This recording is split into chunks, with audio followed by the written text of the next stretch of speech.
கண்ணே உன் காலடி மண்ணை திருநீரை போல நான் அள்ளி பூசிடுவேனே என் நெஞ்சின் மேலே. அன்பே என் ஆலயம் என்று உன் வாசல் தேடி அன்றாடம் நான் வருவேனே தேவாரம் பாடி.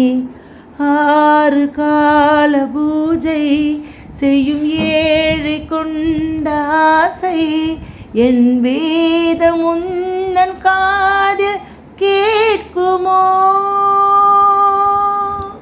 ஒரு கடிதம் எழுதினேன் என் உயிரை அனுப்பினேன் அந்த எழுத்தின் வடிவிலே நான் என்னை அனுப்பினேன்.